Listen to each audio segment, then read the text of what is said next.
Déjà, est-ce que tu peux m'en dire plus, bon, déjà sur toi, mais surtout comment est née l'idée de créer la Mazuna? Comment l'idée t'est venue? Comment ça s'est passé? Alors, l'idée de départ de l'Amazona, ce sont les lingettes démaquillantes. Ouais. Tout est parti de ça, l'idée de faire des lingettes démaquillantes qui soient lavables, réutilisables et efficaces juste avec de l'eau. À l'époque, il y avait une marque qui faisait des cotons démaquillants à laver en coton bio. Et là, l'idée, c'était d'aller encore plus loin en se passant du démaquillant. Et du coup, j'ai lancé l'Amazona avec ça en 2010 et en ne pensant faire que des lingettes. Pendant toute ma vie, je ne m'étais pas posé la question de faire d'autres produits. Et puis, je me suis vite rendu compte qu'en fait, c'était compliqué en termes d'entreprise, puisque une fois qu'une personne achetait des lingettes, elle n'allait pas en racheter pendant 4, 5, 6 ans. Donc, c'était pas viable finalement Mhm. comme idée. Donc, il a fallu ajouter d'autres produits. Et l'idée a été de n'ajouter que des produits qui auraient pour objectif zéro déchet dans la salle de bain. Et j'ai rapidement ajouté les contraintes d'être bio, vegan et fabriqué. Voilà, comme ça au moins. Tout ce qui est passé. Et du coup, c'était quand ça? Ça, c'est Les lingettes? 2010. 2010. En fait, j'ai eu l'idée en quoi ça doit être début 2010 et en avril, la société était créée et en décembre, je vendais les premières lingettes sur un marché de créateurs à Paris. Au milieu D'accord, des donc c'est allé hyper rapidement du coup, finalement. Oui, oui, oui, oui. Moi, j'ai pas perdu de temps. Une fois l'idée en tête, oui, c'est allé assez vite. Ok. Et du coup, comment s'est fait tes choix au début? Du coup, tu as dû trouver des fournisseurs? Comment ça se passait Alors, la solution Nergette, c'était d'avoir de la microfibre. Donc, j'ai contacté je sais pas, des dizaines de fabricants de microfibres partout dans le monde qui m'ont tous envoyé des échantillons. J'ai tout testé et j'ai fini par trouver la microfibre qui me convenait. Mais cette microfibre, elle a changé de format 7 fois en Ah tout. oui. 7 fois. Donc, je suis partie en 2010 avec une version qui a été modifiée en termes de forme, puis en termes d'épaisseur. Enfin bref, ça a été remis en cause pendant des années. Et là, on n'a plus changé depuis peut-être 4 ou 5 ans. D'accord. On est vraiment satisfait, on ne bouge plus rien. Ouais. Et ça reste ton produit phare ou plus? Alors, c'est pas le produit phare, c'est les shampoings solides qui sont passés devant, mais il reste quand même dans le top. D'accord. Ouais, il reste vraiment dans le top. Il y a un très très bon bouche à oreille sur ce produit en fait. Tu es tellement étonné quand tu les utilises la première fois que ça marche vraiment que du coup tu en parles. Ok. D'accord. Du coup, à l'époque, enfin 2010, zéro déchet et tout ça, c'était pas. Ça n'existait pas, ouais. Moi Ouais. j'explique que les produits étaient écolonomiques, donc écologiques et économiques. Ouais. Pareil, c'est les premières salariées s'étaient moquées de moi en me disant que c'était un faux mot. Mais en fait, il y a un bouquin sur l'économie qui est sorti. Ah ben voilà.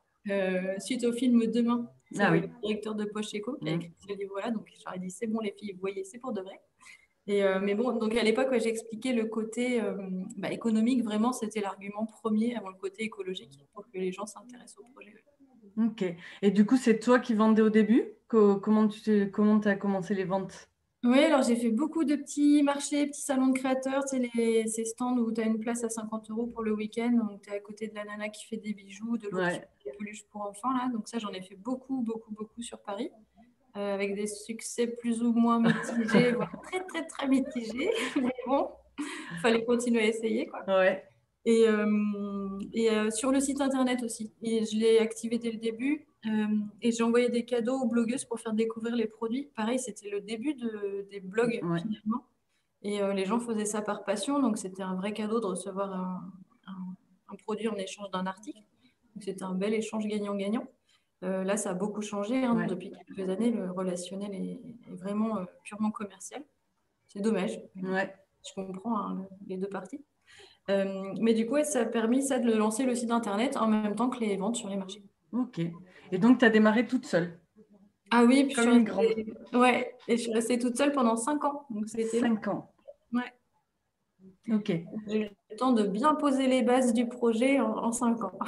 D'accord. Et donc, quand tu as lancé les cosmétiques aussi, enfin les shampoings solides et tout, tu étais encore toute seule du coup. Oui, parce que c'était en 2014 et les premières embauches. En fait, mon premier salaire date de août 2015 et la première embauche de septembre 2015 et la deuxième de octobre 2015. Ok. Donc, ça a mis, oui, tu as mis 5 ans à pouvoir te rémunérer? Ouais, c'est ça. Et le jour où j'ai pu me rémunérer, j'ai embauché dans la foulée. Ouais. Et les cosmétiques solides ont participé de ça, puisque je les ai lancés donc, en fin d'année 2014. Et tu vois, un an après, ça y est, les embauches qui deviennent Ouais. possibles. Ouais, donc ça a été vraiment le gap. Ouais. Ok. Et du coup, c'était quoi les défis, enfin là avec le recul, les plus grosses difficultés ou challenges que tu as dû traverser pour On me le gérer demande là. souvent, ça peut paraître très dur, 5 ans. Alors, il faut savoir que ce n'est pas papa-maman qui ont financé ces 5 années. Hein. On peut se poser la question, mais non, c'est pas le cas. Non, j'avais des jobs en parallèle. À la fin, j'avais 4 autres jobs en parallèle de l'Amazona. Un job de VRP commercial avec une carte, un job organiser des marchés bio, un job à mi-temps dans une société pour faire office manageuse. Et là, c'était vraiment aller acheter du papier toilette, quoi. Ouais. Et c'était quoi le quatrième? Enfin, voilà, tout un tas de petits jobs pour réussir à faire en sorte que l'Amazona existe, quoi, continue. Ouais. Puisque je continue à remettre des sous dedans dès que je voulais réinvestir sur un nouveau produit. Et donc ça pourrait être vu comme une difficulté, mais pour moi, c'était entraînant. Je voyais une progression, en fait, sur les ventes de l'Amazona. Et j'avais toujours la sensation de ne pas avoir tout essayé sur le projet. Donc, non seulement il y avait une progression qui était là, et en plus, je voyais des axes de progression. Donc, ça n'a pas été frustrant. Qu'est-ce qui était dur? Au début, je trouvais un peu dur certains fournisseurs, en mode, alors c'est pas pour la jouer féministe, mais tu sais, des remarques un peu macho, c'est stupide, quoi. Ils passent au-dessus de ça. Ouais. Puis justement, l'histoire fait que tout leur a prouvé que non, une nana peut y arriver, il n'y a Ouais. pas de souci. Et C'est puis on peut ça. faire d'égal à égal. Donc ça, c'est bien. Non, alors oui, si, tiens, le plus difficile, ça a été d'être toute seule pour les victoires, pour fêter les victoires. Parce que autant dans la difficulté, moi j'aime bien mettre un gros coup de collier et limite ça m'éveille d'avoir à faire du rentre-dedans. Mm. Et les victoires, quand tu es tout seul à avoir tout l'historique de toutes les difficultés qu'il a fallu surmonter pour arriver à ça, ce contrat, ce client, cette embauche, là c'est un peu triste. Ouais. Voilà, c'est ça qui m'a le plus manqué, je pense. Ok. Et t'as pas douté à un moment? Soit que Non. ça y arriverait pas, soit, je sais pas, par exemple, quand tu as voulu faire des shampoings solides, de te dire, bah, je suis pas dans ce secteur-là, enfin, tu vois, de légitimité ou de, je sais pas, tous les plafonds de verre qu'on peut se mettre, mais Ouais, non, non, non, non. J'ai eu des moments de doute qui ont duré 10-15 secondes, ouais. mais qui m'ont fait prendre des bonnes décisions. Tu vois, en 2013, donc 2 ans avant de pouvoir me payer et embaucher, je me suis mise à reverser des sous pour planter des arbres. Parce que je voulais que, quoi qu'il arrive, que l'Amazona ait un impact dans le temps. Donc au moins, même si la boîte se plantait, au moins il y aurait ces arbres qui seraient plantés et qui continueraient à pousser pendant des années. Donc, tu vois, un petit moment de doute, paf, solution, et puis une solution qui dure sur le long terme. Mm. Ouais, il y a une. Dès le départ, en fait, il y a quand même une très, très forte éthique que tu as mis en place avec la Ouais, Maduna, quoi. Enfin, ouais, assez naturellement, en voulant mettre du sens, tout simplement. Mais c'est bien parce qu'on garde cette logique. J'embauchais des gens dans les premiers temps qui avaient les mêmes valeurs, donc qui me portaient aussi vers cette éthique-là. On allait dans le même sens. Après, là, avec la boîte qui a bien grandi, avec le besoin d'aller plus vite, avec l'obligation de faire du chiffre, parce qu'il y a des salaires à sortir derrière, c'est des choses qui auraient pu bouger un peu. Ça, c'est quelque chose que j'ai craint à un moment donné. mm. Et non, parce que finalement, on recrute les bonnes personnes qui vont dans ce sens-là. Donc ça tient bien dans la durée. Ouais. Ouais, bah, du coup, c'était une question plus tard, mais je rebondis dessus. Justement, ouais, de partir. Enfin, je sais pas quand tu as monté la Maduna, quel avait été ton. Bah, tu pensais vendre des lingettes toute ta vie, alors peut-être que voilà, tu n'avais pas eu un projet. Mais le fait de partir comme ça en se disant, bah, je vends des lingettes et aujourd'hui, vous êtes combien? Là, on est 70, 72. Ouais, voilà. Donc là, ça avance à vitesse grand V quand même, non? Les dernières années, là. Ah ouais, ouais, ça avance à toute vitesse. Ouais. Mm. Et toi, tu trouves. Comment tu t'y retrouves là-dedans? C'est toujours aussi exaltant, c'est différent, c'est. Alors, toujours aussi exaltant, oui, ça c'est certain. Je changerais de métier pour rien au monde. Mais en l'occurrence, j'ai l'impression de changer de métier tous les 3 mois. Parce que tu passes de faire les choses, de packager toutes tes lingettes dans ton salon sur ta table, Ouais, à diriger 70 personnes qui vont packager et pas faire que ça. ouais, Mais non, c'est hyper excitant. En plus, avec le coronavirus, on a vécu des périodes de challenge en termes de management. C'est le pire que tu puisses vivre. Et, non, c'est intéressant en fait. C'est vraiment intéressant à tout point de vue. Donc, non, on continue. Hein. Pourvu que ça dure. Hein. Ah ouais, Ouais, mais c'est sûr que du coup, tu as dû quand même beaucoup grandir avec la Madonna parce que c'est sûr que tu es passé par plein de métiers et sûrement tu en passeras encore plein d'autres. Mais, ouais, c'est ça. C'est toujours la RH le plus difficile. Je crois que tous les patrons le disent. C'est le plus compliqué. Du coup, dans les débuts, il y a forcément eu des erreurs de fait, mais il y a eu un besoin de structure. On a structuré. Donc maintenant, il y a un vrai cadre qui est là pour que ça se passe encore mieux pour tout le monde. On a un règlement intérieur depuis la semaine dernière. ouh. Moi, je voulais pas au début. C'était horrible ce truc. Regarde, on dit qu'il ne faut pas mettre les pieds sur la table. Enfin, Oui. après, quoi. Mais en fait, si tu as besoin de l'écrire comme ça, tu es sûr que s'il y a un problème, on s'y réfère et le problème, il est réglé. Puis au moins, tu avances bien. Quoi. Ouais. Donc, je change d'avis sur pas mal de choses comme ça, très administratives, très rigoureuses, pour finalement que ça aille mieux demain. Remise en question permanente. Ah ouais, permanente. Ouais. C'est bien, l'équipe, elle va dans ce sens-là aussi. Tu les avais rencontrés, hein, ouais. formation, tout le monde avait adoré. C'est dynamique. Hein. Enfin, voilà. En plus, je suis tombée vraiment au bon moment.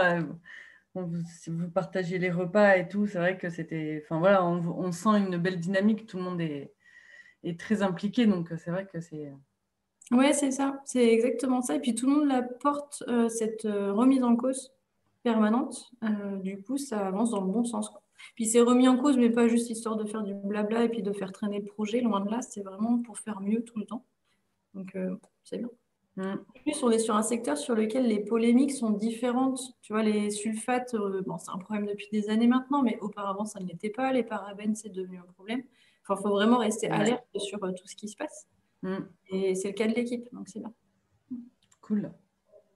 Et du coup, quand tu t'es dit, bon, les lingettes, c'est bien, mais faut que je vende autre chose, donc tu as pensé direct t'es passé direct au shampoing solide?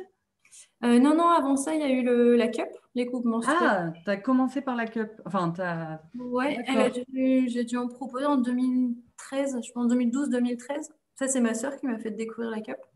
Et ça a été fascinant ce produit parce que du jour au lendemain, c'est passé du truc de hippie cracra aux fameux accessoires dont on avait entendu parler sur YouTube. Il y a eu une vidéo de mademoiselle.com qui a fait un revirement sur la cup qui était hallucinant. Donc, je suis contente d'avoir vécu ça parce que c'est fascinant la force d'une seule vidéo. Et Laurie Cully aussi, il arrive en 2013. Lui aussi, il a changé de forme. Là, on a sa 3e version puisqu'on arrive à le faire en France maintenant, mais au début, il était en métal et les clients trouvaient ça froid, le métal sur l'oreille, donc je suis passée au bambou. Et on a passé des années là, à chercher une solution pour le produire en France, mais au même coût que ce qu'on peut avoir en Chine, pour ne pas faire augmenter le prix public. Et on est arrivé là. Donc ça, depuis cette année, il est biosourcé, made in France. Grâce à l'équipe. Ouais. Et du coup, à chaque fois, c'était recherche de fournisseurs. C'était le plus gros travail, en fait. Trouver les fournisseurs qui répondaient à tes... Ça dépend des projets. Tu vois, tu as l'après-shampoing, on a mis 3 ans avant de réussir à le sortir. Et là, on est déjà en train de le reformuler parce que des nouvelles idées sont arrivées en cours de route. Donc, il y aura une nouvelle version certainement qui va sortir. Et à côté de ça, le jour où on a voulu sortir un rasoir de sûreté avec un manche en bois, made in France et tout, on a mis, je crois, 1 mois et demi pour sortir le produit parce qu'on a trouvé le bon fournisseur au bon moment. Direct. Et on l'a trouvé grâce à l'injecteur de bioplastique dont c'était un copain. Une fois que tu as réussi à trouver quelques bonnes personnes, là, tout se facilite. Tout se facilite.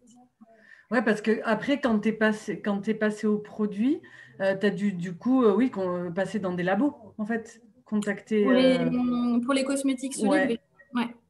Oui, puis au début, j'ai bossé avec un petit labo qui n'était pas sérieux. Quand tu sors un cosmétique solide, il faut déposer un dossier sur le portail européen des cosmétiques, avoir un numéro CPNP. Et ce dossier, en fait, il est garant du fait que ton produit, il est sain pour le consommateur. Et j'étais passée par un petit labo qui m'a dit oui, j'ai fait les dossiers. En fait, pas du tout. Le jour où j'ai récupéré les formules, je me suis rendu compte que ça n'allait pas du tout. Le pourcentage d'huile essentielle était trop haut, bicarbonate beaucoup trop haut. Catastrophe. Quoi. Donc, fini les personnes pas assez sérieuses. Quoi. Un labo pourrait ne pas être sérieux si c'est pas question d'être Ouais. Là, maintenant, on met vraiment de la rigueur sur notre recherche de fournisseurs. Ouais, surtout qu'il y a quand même, enfin là, justement, nous, dans les formations, c'est un peu le sujet, la réglementation cosmétique. C'est quand même assez, voilà, enfin, contraignant. Ouais, Et il y a de plus en plus de contrôles en plus et tout ça. Donc, c'est sûr que quand tu délègues un labo, tu dois t'assurer que c'est bien fait. que c'est bien fait. Et du coup, toi, tu arrivais avec, tu savais déjà ce que tu voulais, tu arrivais avec ton cahier des charges en disant, ben voilà, moi, je voudrais ça. Ou est-ce Avec que mon brief, c'est... Ouais, ouais, avec mon brief, je veux shampoing solide, c'était déjà connu, la personne savait déjà faire, donc pas de problématique. Et déodorant, je lui ai demandé un déodorant solide, un dentifrice solide. Et voilà, on a bossé dessus, puis ils sont sortis, quoi. ouais. C'est des allers-retours, elle te fait des échantillons. Ouais. Pour le dentifrice, donc les tout débuts, donc il a fallu différents échantillons, mais ça n'allait pas. Et donc le jour où j'ai changé de labo, le nouveau labo a refait une vingtaine de tests de formules différentes avant qu'on en valide une. Ah oui. Donc 20, enfin c'est beaucoup 20 tests. Normalement, tu as besoin de moins que ça. Mais on était sur de l'inconnu, donc il fallait tout inventer. Ouais, bah ouais. Mm. Ok. Et du coup, aujourd'hui, ces produits, ils sont vendus, donc partout en France, ça ok. Mais Ouais. tu vends où maintenant? Un peu partout dans le monde, on a à peu près 3000 revendeurs en France et 1500 à l'étranger. Et l'étranger, ça va de la Belgique à la Nouvelle-Calédonie. On est vraiment partout. On est à Taïwan, on est au Canada. Par contre, on cherche à pousser la distribution en Europe. Ah, non, on a perdu le son. Ah, moi, j'entends un Ah, monsieur. c'est bon. C'est bon. Ouais, du coup, Ouais, tu cherches en Europe? oui, on fait tout pour dynamiser, accompagner nos distributeurs européens. Et on ne met pas trop de moyens pour développer ceux qui sont plus loin. On les a prévenus que s'ils voulaient nous quitter, il n'y aurait pas de souci, il n'y aurait pas de délai à respecter, puisque nous, ce qu'on veut pousser, c'est le plus proche de nous. On fait du Made in France pour être local. On n'est pas en train de préserver des savoir-faire ou autres. On fait ça pour une raison écologique. Donc, ça n'a pas de sens d'aller. Ouais, Après, ça en avait un il y a quelques années, dans le sens où on était vraiment les seuls à faire ce qu'on faisait. Du coup, ça permettait de montrer qu'il y avait des solutions et puis de se faire copier là-bas. Et puis après, on n'a plus qu'à revenir en France. Mais maintenant, c'est bon, tout le monde. tout le monde sait faire. Enfin, oui, c'est Ah beaucoup ouais, plus. on Ouais. voit des copies de nos gammes en Suède, en Finlande. Enfin, puis tu as vraiment des copies qui manquent vraiment d'originalité. C'est beau d'inspirer, on va le prendre comme ça, mais bon sang, on fait un effort, quoi. Ouais, ouais. Il y a s'inspirer et copier. C'est Ouais, la frontière est. exactement. Ouais, Mais du coup, ça s'est fait progressivement, ça, de passer de, je sais pas, du local où c'est toi, tu vendais. Je sais pas si tes premières embauches, c'était par rapport à ça, mais ça a été quoi le déclencheur de pouvoir comme ça s'étendre sur autant de revendeurs Alors, sur l'étranger, ça s'est fait aussi progressivement que sur la France, finalement, parce que mes premiers clients pro étaient surtout en Belgique. Je pense que les Belges suivaient beaucoup plus les blogs et ce qui se passait sur Internet et du coup venaient me chercher, là où les revendeurs français le faisaient beaucoup moins, voire pas du tout. Et du coup, ouais, tout de suite, on a été vendu au-delà des frontières. D'accord. Les frontières plus lointaines, c'est venu avec des salons comme la Texpo, avec des salons comme Vivanes en Allemagne. Et puis, une fois que tu es présent chez Naturalia, après, tu es repéré par l'acheteur de telle chaîne ailleurs, quoi. C'est les premiers en fait qui sont importants, puis après ça se. Après, ça s'est fait un peu tout seul, ouais. Ouais. Ok, cool. Mhm. Et du coup, c'est quoi La suite? ouais, la suite? Alors, la suite, c'est pour dans quoi? Dans 2, 3 semaines, là, normalement, c'est la première pierre de l'écolieu qui doit être posée. Enfin, en tout cas, le premier coup de pelle, bref, le début des travaux. Donc ça, c'est la raison pour laquelle on a quitté Paris il y a 2 ans avec toute l'équipe. C'est pour construire notre propre écolieu. Donc ça va être un bâtiment à énergie positive. Ça veut dire qu'on va produire plus d'énergie qu'on ne va en consommer. Et on va tâcher de décrocher le label BPOS 2017, bâtiment à énergie positive selon le référentiel 2017. Ça veut dire aussi qu'on n'utilise que des matériaux à bas carbone. à carbone le plus bas possible pour la construction. Ok. Et ça, donc première pierre dans 2 semaines, et c'est un projet sur combien de temps? Il y a presque 1 an et demi de travaux, donc il faut être un peu patient. Et donc, il y a ce bâtiment, c'est pour qu'on puisse avoir nos bureaux et notre stock. Mais à côté de ce bâtiment, il y aura un jardin en permaculture pour nous alimenter le midi. Et ça, on va pouvoir le démarrer avant la fin des travaux. Donc, cet hiver, je vais pouvoir me mettre dessus. Cool. Tu vas potager? Je potage déjà pas mal à la maison, Ah ouais. mais je vais pouvoir organiser le potageage au bureau. Ouais. À la pause, cool. Et en termes de produits, est-ce que, alors la dernière fois qu'on avait fait un petit échange sur Instagram, tu avais parlé que peut-être, je ne sais pas si vous allez sortir de nouveaux produits, mais en fait, tu aimerais trouver des remplaçants à certains de tes ingrédients? Ah oui, alors ça, on y travaille. Et en termes de nouveaux produits, on a 4 nouveaux déodorants qui vont sortir, 4 nouveaux déos solides. Donc le premier, il date de 2014, hein, comme je le disais, et il a vraiment bonne réputation. Du coup, on n'en avait pas sorti d'autres. Mais là, on a voulu en faire pour les peaux sensibles, donc sans Sans bicarbonate. bicarbonate. Ouais, parce qu'on a de plus en plus de personnes sensibles et ça manque un peu de solutions. Du coup, on en a développé 2. Et puis 2 autres au bicarbonate avec un autre parfum que le Palmarosa, parce que vous avez peut-être envie de changer au bout de tout ça. Ouais. Le fameux Palmarosa. Le fameux, voilà. Donc du coup, ça arrive au mois de novembre. Donc une belle gamme de déo. Et pour l'année prochaine, on a vraiment beaucoup de sorties de prévues tous les mois. Et là, je peux pas t'en dire plus. Ah, Mais ça va être des belles surprise. surprises. Ouais. Ouais. Cool. D'accord, un par mois. Ah oui, Un par mois, ouais. ça En fait, bosse ça. on a une équipe innovation qui est très forte. Enfin, il y a 11 personnes à l'équipe innovation. Donc, c'est vraiment une question sur laquelle on met des moyens. On veut continuer à sortir des nouveautés sans créer de besoin. Donc, il faut faire des choses malines. Et les filles, pareil, elles remettent en cause les produits, c'est ce qu'on disait tout à l'heure. Donc, il va y avoir des reformulations aussi. Et ouais, ça bosse, quoi. Bah, on a été à l'avant-garde pendant des années, donc il faut qu'on garde cette position d'avant-garde. Il ne faut pas qu'on s'assoie un peu sur nos Oui, lauriers. parce que justement, tu as démarré seul. Enfin, le zéro déchet, voilà, c'était un peu réservé comment tu disais tout à l'heure, ouais, mais bon, depuis quelques années, ça pousse fort. Enfin, c'est devenu à la mode. Alors, Ouais, c'est ça.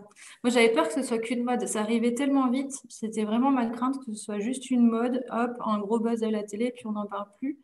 Mais non, là, ça fait 1 an que je suis à peu près sereine sur le fait que je pense c'est que une ça va aller. tendance de fond plutôt qu'une mode. Ouais, ouais, ouais. Bah, preuve en est, L'Oréal a sorti des cosmétiques, des shampoings solides. Je me dis que Hmm. si L'Oréal s'y met, Comme, c'est qu'ils ont vu un vrai marché. voilà, si L'Oréal y va, c'est qu'il y a un marché. Voilà, c'est ça. C'est pour de vrai.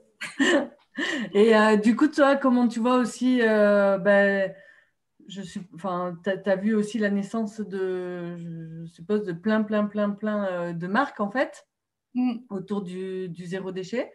Est-ce que ça t'a inquiété, pas inquiété Euh, par rapport Bah, la demande, elle est là, donc enfin, nous, ça ne nous empêche pas d'avancer, il n'y a pas de souci. Maintenant, c'est exactement ce qu'on disait, des marques qui s'inspirent et qui font Hmm. différent. Ah, c'est génial, même nous, ça nous ouvre l'esprit sur d'autres choses, ça c'est top. Mais alors ceux qui sont juste là pour copier, ben, ça c'est horrible par contre. Ouais, Et du coup, on doit se défendre face à ces gens qui copient et ça c'est vraiment, ça me retourne le bide. ouais, En fait, on a beau être dans la bio, c'est du commerce. bah C'est oui. du commerce partout.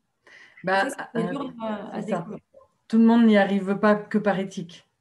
Ouais, c'est ça. Bah, Enfin, surtout une fois que tu as un marché, que tu vois X millions d'euros de chiffre d'affaires, waouh, je peux faire pareil, du coup, j'y vais. Bon, Hmm. mais c'est la loi du commerce, quoi. Ouais. Ok. Et toi, vu que ça fait quand même un paquet d'années que tu es dans le marché de la cosmétique, que tu as vu son évolution et tout ça, quelle est ta vision, toi, des futurs, des années qui arrivent? Bah, je pense qu'on va sur une belle direction. Comme on le disait, autant sur le zéro déchet, tu as une tendance de fond qui est là. Pareil sur la clean beauty, sur les explications des ingrédients, sur aller chercher le bon ingrédient, sur un peu moins de greenwashing parce que les consommateurs sont de plus en plus éduqués. Donc, je crois que les grandes marques ne vont plus trop avoir le choix. Donc, ouais, ça me semble être vraiment bon signe pour nous en tant que consommateurs et pour la planète. Mm. Ouais.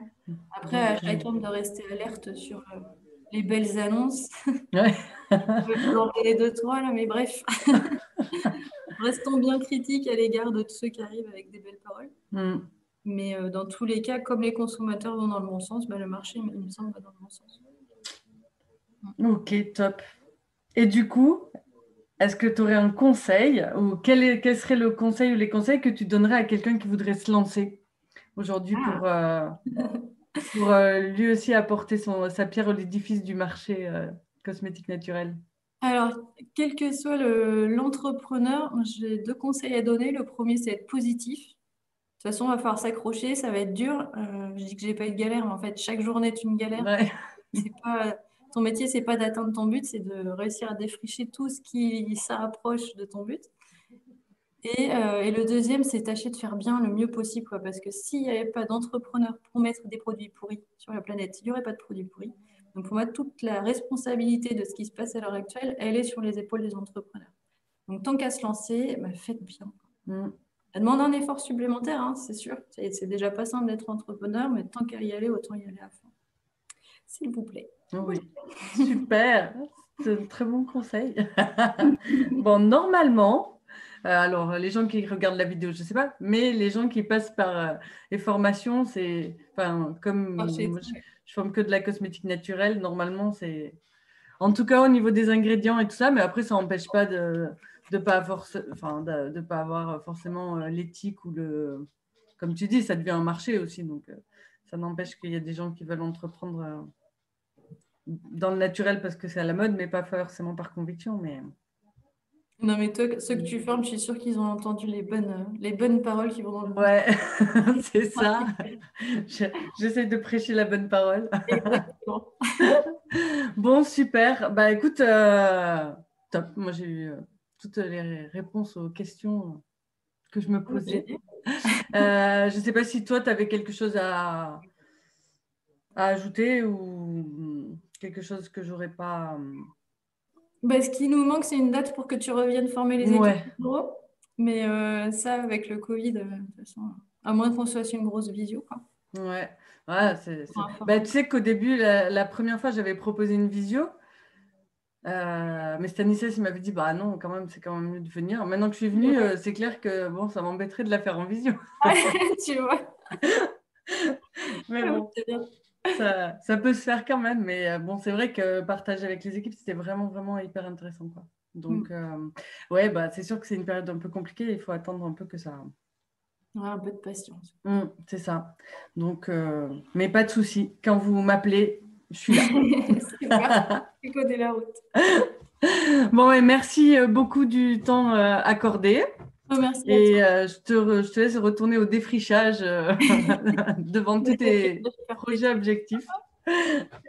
Et puis voilà, on passe le bonjour à tout le monde. Et puis bah, j'espère à très bientôt du coup. Bah, avec grand plaisir. Merci Laurie. Merci.